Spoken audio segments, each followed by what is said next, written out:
Jadi customer bonding itu mengikat konsumen. Diikat. Kalau retention ditahan. Hampir sama sih konsepnya.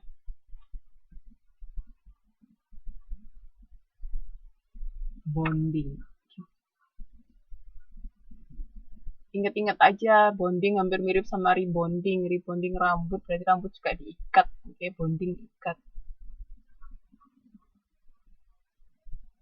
Yang bikin beda, mempertahankan sama mengikat.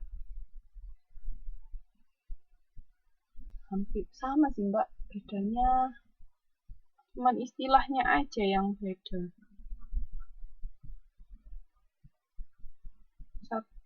Diikat, ditahan.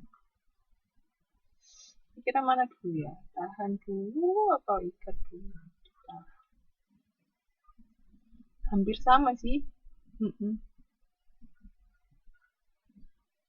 Kan sama-sama proses untuk kita memiliki pelanggan yang setia. Ayo, kalau Mbak Siti suka diikat dulu apa ditahan dulu?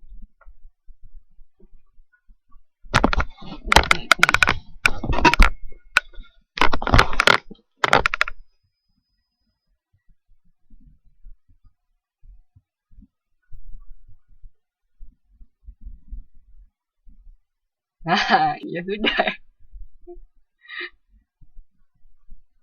Diikat dulu. Ya, jadi kan 5 proses tadi kan pertama kayak misalnya peningkatan perhatian setelah konsumen tahu atau aware kita ada, otomatis kan mereka mau bertahan. Gitu. Oke.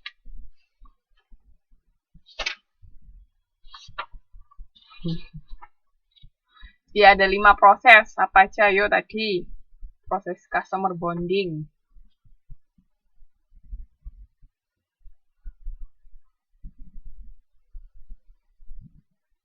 Sekalian bahasa Inggrisnya ya. Proses customer bonding.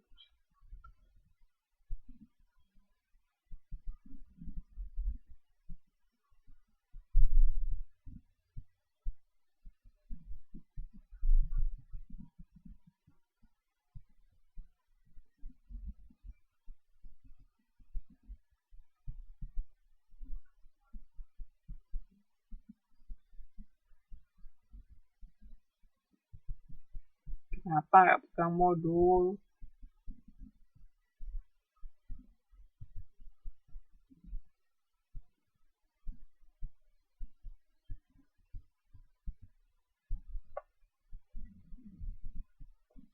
Customer bonding. Ada 5 tahap, Mbak.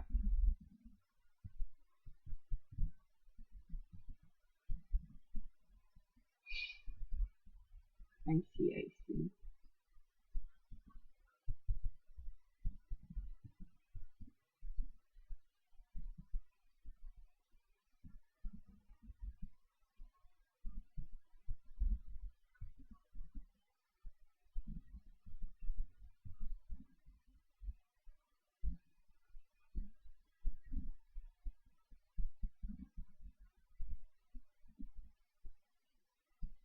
Awareness bonding.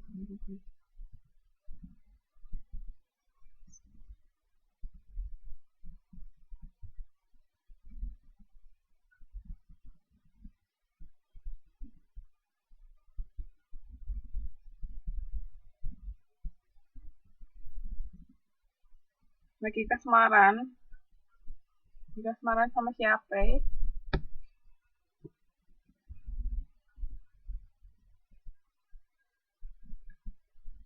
Advokasi itu yang kita dari sisi perusahaan itu nggak ngelakuin apa-apa. Jadi sudah pelanggan yang setia itu dia yang melakukan atau membantu perusahaan memasarkan barang kita. Jadi ya kayak word of mouth itu kan salah satu contohnya.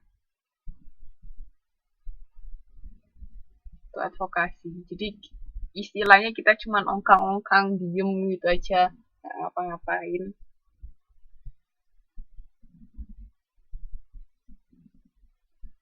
Oke, jadi ada 5 ya. Awareness, identity, relationship, community, sama advocacy. Oke, saya lanjutkan di kegiatan belajar 4 sekarang tentang penanganan keluhan dan pemulihan jasa. Mbak pernah ngomel-ngomel nggak kalau pelayanan yang diberikan nggak oke?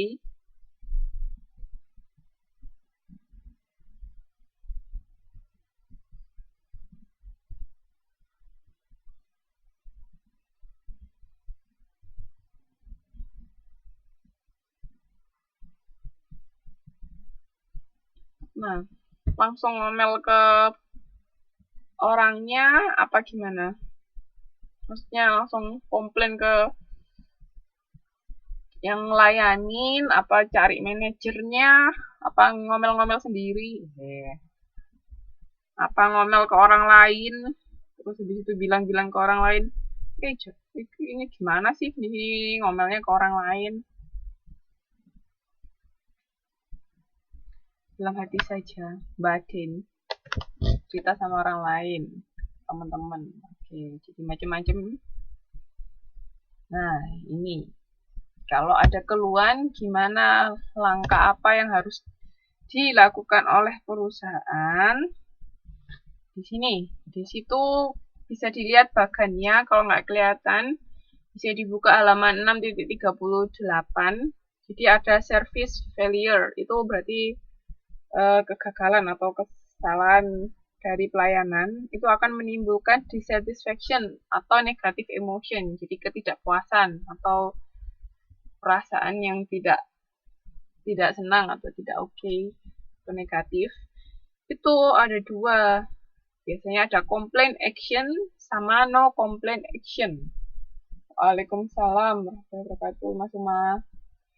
Nah, kira-kira kalau complaint action itu apa, no complaint action itu apa?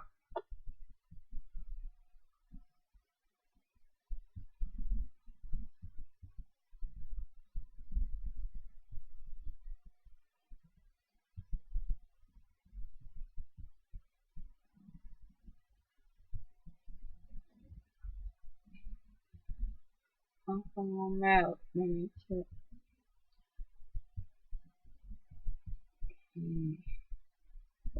Berarti kalau complaint action dia melakukan suatu tindakan, ya kan?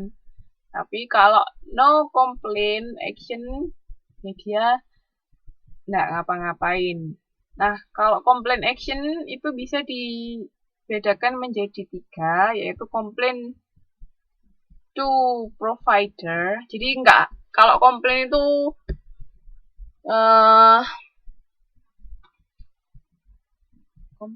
komplain dulu, kalau tidak ada respon langsung action.